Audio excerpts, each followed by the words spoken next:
Hello folks, this is Johnny again, and guess what? The guitar is done! Oh my goodness!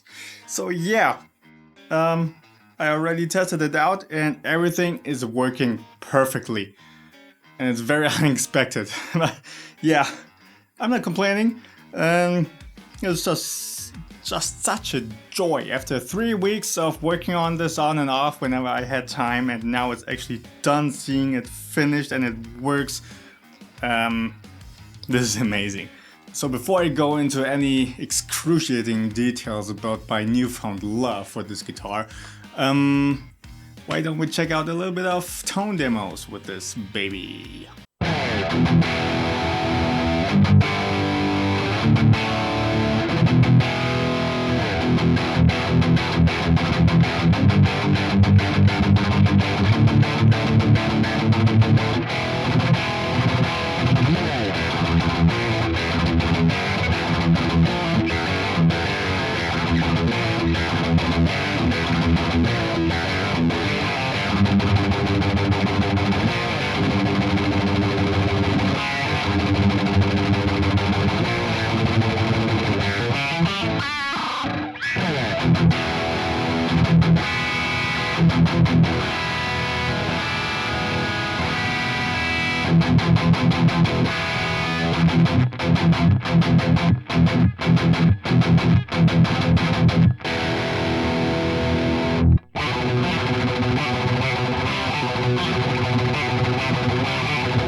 Alright, sounds decent enough, I'd say. I really like those two pickups, the R. Norton in the neck and the Steve Special in the bridge. I think the Steve Special sounds really great on rhythm work. I can imagine this would also sound great on really low tunings. It has some potential for djent. On leads, this has a really nice edge to it. I really like that. Also on blues tones, it has a nice edge to it. It's just perfect. In single coil mode, even more so. The R. Norton sounds really nice and buttery and wet and liquid.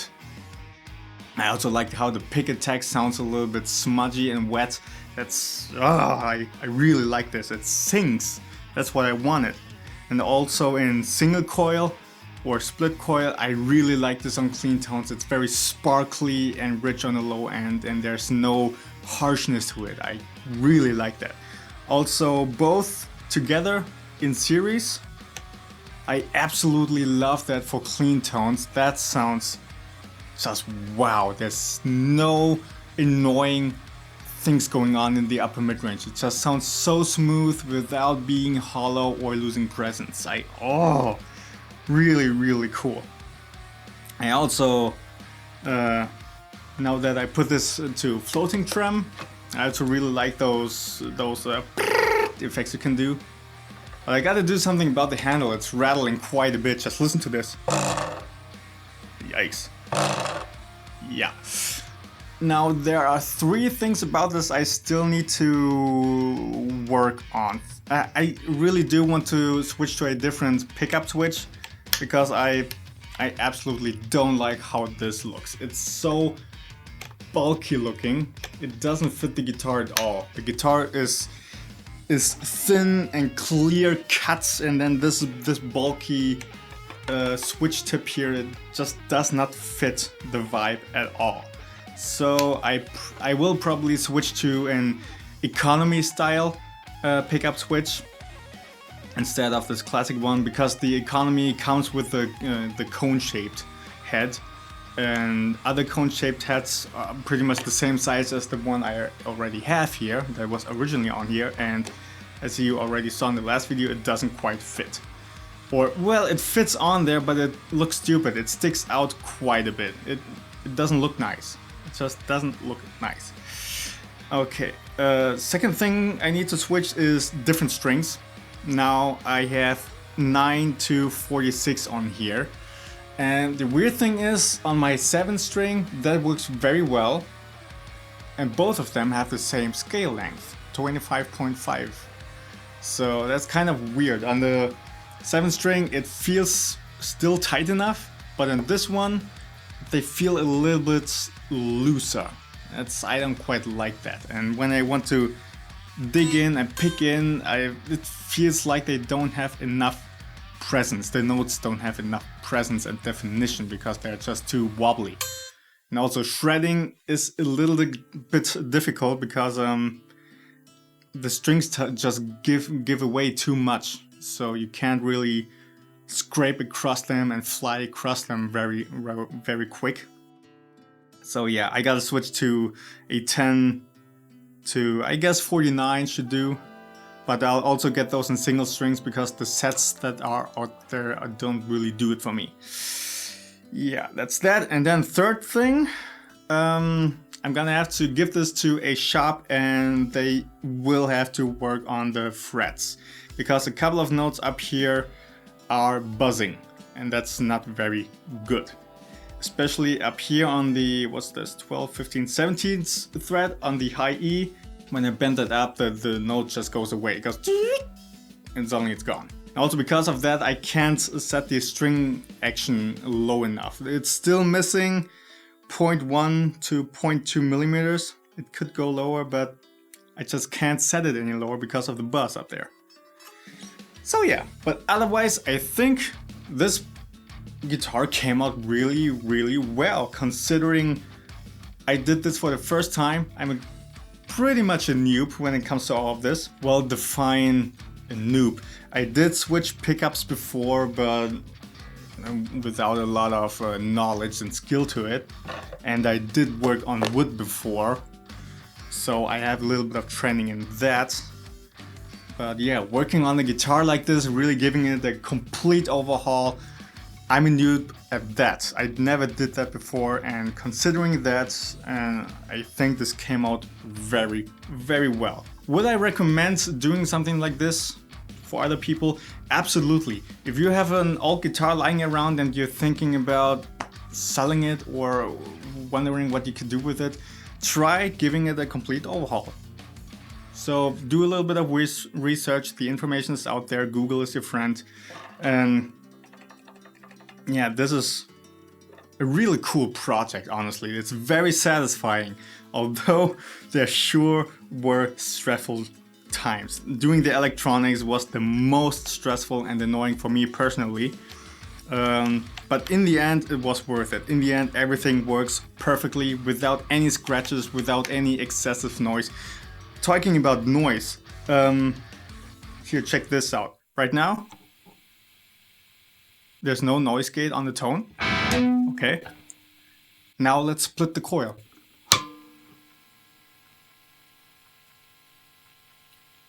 There's barely any more noise coming in. So yeah, I kind of want to credit the shielding for this, so definitely check that out. With my 7th string, it does get a bit noisier when I split the coil, noticeably so. But with this one, the noise pretty much stays low, and that's very satisfying. Okay, and now that this baby is done and renewed, we also gotta give it a new name. So you know, the Schecter was called Berta because of Fat Berta, because it was so massive. The new 7th string Ibanez, I called that one Victoria because there's just something Victorian about her. And this one, well, I used to call Ibby, kind of unimaginative, I know, but now that it's got a new sharp and very nice sophisticated look, still very playful, we also gotta give her an appropriate name. So I christened the Lucy. Alright, and that's it for this whole video series. I hope you enjoyed this, I hope you had fun following me along on this little journey, and I hope I could motivate you to perhaps do something like this yourself. If you have doubts if you can get a guitar overhaul to a good level that you are satisfied with, again, take it from me. I am absolutely no professional at this at all. I just followed the instructions and it came out just the way I wanted. Sure, it was stressful, but in the end the satisfaction outweighs that a whole lot more. And I pretty much got a new guitar here. I just gotta let the guys work on the frets, and then I pretty much got a whole new guitar here. And this is just so cool. So before I start babbling nonsense from this point on, let's just end it right here. Thank you for watching, thank you for following along. Please leave a like and comment and watch the whole series if you haven't yet. This is pretty fun to see all the steps. In my opinion, I also like to follow other YouTubers who do guitar overhauls step by step. Then please also subscribe if I haven't said that yet, and stay tuned for the next guitar pimp up, which will come when I get to it. Okay, have a good one.